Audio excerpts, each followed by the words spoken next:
Bonjour et bienvenue sur le plateau de Topcom.fr, le portail de la communication par ceux qui la font. Aujourd'hui, nous allons parler santé. À l'occasion de la journée mondiale de l'asthme, le 7 mai, AstraZeneca a lancé une grande campagne de sensibilisation et d'information pour aider les patients à prendre ou reprendre le contrôle de leur asthme. Pour en savoir plus, nous recevons Carole Manduché. Bonjour et merci d'avoir accepté notre invitation. Bonjour. Donc vous êtes directrice de la communication chez AstraZeneca. Tout à fait. Très bien. Donc pourquoi est-il si important de lancer une campagne autour de l'asthme ? Parce qu'aujourd'hui, l'asthme est une maladie qui est encore trop banalisée, alors qu'elle touche un Français sur 15, et que sur ces 1 Français sur 15, il y a encore 2 à 3 Français qui meurent par jour.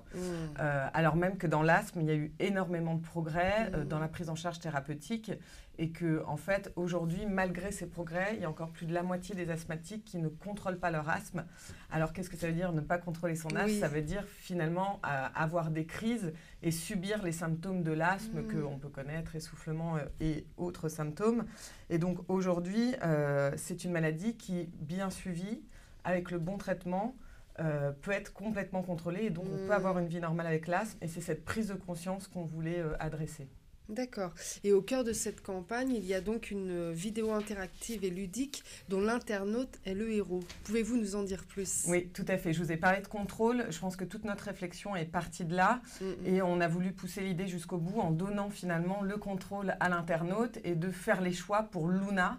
Alors Luna, c'est une jeune fille asthmatique qui vit avec son asthme depuis des années. Et donc, il est représenté par un personnage patibulaire à côté d'elle. Et donc, elle décide de faire la foulée du printemps, qui est une course de 10 km à Paris. Et on va suivre sa préparation à cette course. Et donc, tout au long de sa préparation, il y a un certain nombre de choix à faire pour l'aider, l'accompagner et qu'elle puisse arriver et atteindre son objectif. Et donc, ça concerne, est-ce qu'elle doit consulter son médecin avant, quand prendre son traitement, quand s'arrêter, etc. Comment écouter les symptômes et comment contrôler son asthme. Et donc, en fonction des choix de l'internaute, la fin, évidemment, n'est pas la même pour Luna. D'accord. Et autour de cette vidéo, un dispositif digital est déployé. De quoi est-il composé ? Tout à fait.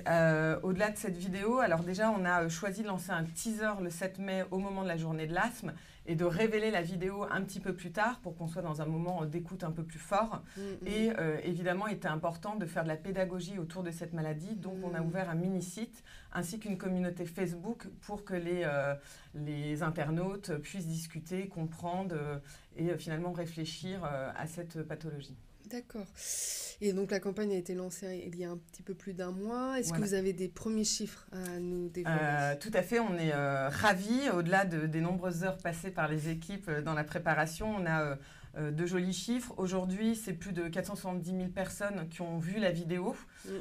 C'est aussi plus de 10 000 visites, enfin près de 10 000 visites sur le mini-site. Et au-delà de ça, on a eu également plus de 2200 abonnés sur la page Facebook qu'on a lancée en parallèle. Donc en un peu moins d'1 mois, on est assez ravis des résultats et on a le sentiment que l'objectif est atteint parce que finalement, on a pu aider à la prise de conscience des enjeux de cette maladie. Très bien, merci beaucoup Carole Manduché d'être venue nous parler de cette initiative très utile autour de l'asthme et à bientôt sur le plateau de Topcom.fr. Merci.